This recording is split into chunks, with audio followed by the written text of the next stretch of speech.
Today, we're going to break down a single moment that changes absolutely everything in Gary Paulson's incredible book, Hatchet. We're talking about a scene that starts with pure terror, moves to blinding pain, and ends with a flash of insight that literally defines survival. So, let's dive right in. So, picture this. We're dropped right into the middle of the night. Brian's in his little makeshift shelter, and it's that kind of dark where you can't see your own hand in front of your face.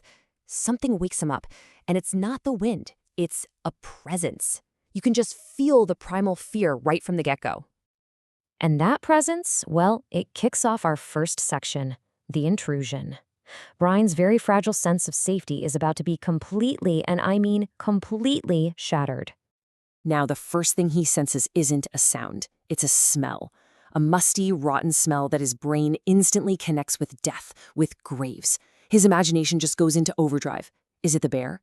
Is it some other monster? Whatever it is, the smell is alive, and it's inside the shelter with him. Then he hears it, a slithering, brushing noise right down by his feet.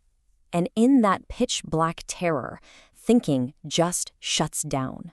There's no logic. There's only instinct, only pure reaction. So he kicks out just blindly and throws the only tool he has, his hatchet. It misses whatever's there and just smacks hard against the stone wall of his shelter, creating this big shower of sparks. Now, this is a huge clue, but in his panic and the sudden searing pain that follows, he doesn't even register it. His leg has just exploded in agony. And here's our intruder. It wasn't some huge monster, it was a porcupine. When Brian kicked out, the animal did the only thing it knew how to do to defend itself. It slapped him with its tail, driving these sharp, needle-like quills deep into his leg. Okay, so that brings us to the aftermath. We're going to look at the real price of that moment of panic, the injury, and maybe even worse, the crushing despair that comes right after. The pain is just unbelievable, but the reality of it is so concrete. One by one, he has to pull 8 of these quills out of his own calf. Can you imagine? Each one sends a wave of fire up his leg. This isn't just a number. It's a measure of pure suffering. And this is rock bottom. The physical pain, the darkness, the absolute loneliness, it all just crashes down on him. He is completely overwhelmed by self-pity, by hopelessness, and in this moment, he truly believes he can't go on. But then, the breakthrough. Crying doesn't change a thing. His leg still hurts, he's still alone. And that's when he learns the single most important rule of survival, not just in the woods, but anywhere. Feeling sorry for yourself is useless. It gets you nowhere. This is the big psychological pivot, the moment he stops being a victim and starts being a survivor. Right. So with this new resolve, his brain starts working in a new way. This next section is all about the insight, where his subconscious starts putting together the pieces he totally missed in his panic. He has this strange, really vivid dream. His dad is there trying to tell him something important, but he's mouthing the words and Brian can't hear him. Then his friend Terry shows up, and all he does is point, over and over again, at a barbecue fire. And Brian gets so mad in the dream, like, I know I need fire, what's the point of showing me that? But his mind is trying to tell him something vital. When he wakes up, the dream is still hanging there in his mind.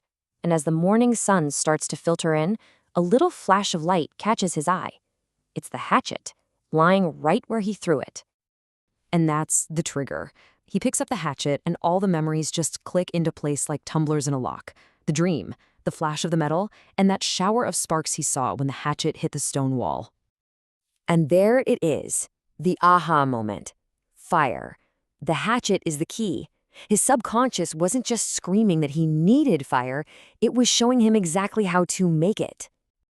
But, having a great idea and actually making it happen are two totally different things. So this next part is all about the process, Brian's long, frustrating journey of trial and, well, a whole lot of error. He basically becomes a scientist. He tries everything he can think of as tinder to catch these sparks. Dried grass? Nope. Fails. Little twigs? Doesn't work. He even shreds his $20 bill, the only money he has, but it's useless. Then he sees the peeling bark of a birch tree. It's super thin, almost like paper. And he thinks, this might just work. And for over 2 hours, he just works. He finds the exact right spot on that black rock, he perfects his swing with the hatchet, and he painstakingly shaves the birch bark into this fine, fluffy little spark nest. He's not just reacting anymore. He's thinking, he's planning, he's executing a method. And yet, it still doesn't work. The sparks land in the nest, they glow for a split second, and then they die out. He's failing over and over and over until one single word just pops into his head. Starved. The sparks are just like him. They're starving for something. What makes a fire? And then a memory from some science class ages ago surfaces. Fuel, he's got that. Heat, he's making that. And oxygen, air. He has to blow on the sparks, gently. He has to feed them. This brings us to the incredible payoff for all that struggle. Our final section is about the power, what that tiny, flickering flame truly represents for his survival. When that nest of birch bark finally bursts into flame, it is so much more than just a success. It's a companion. After all that pain and being so completely alone, he's not alone anymore. He has a friend. A hungry friend, sure, but a good one.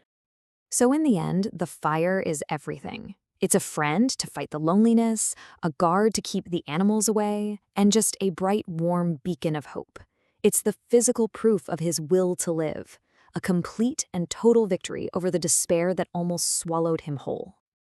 You know, this whole journey, from a painful mistake in the dark to a life-saving flame, it really leaves us with a powerful question. Brian's greatest discovery came directly from his absolute lowest, most frustrating moment. And it makes you wonder, doesn't it?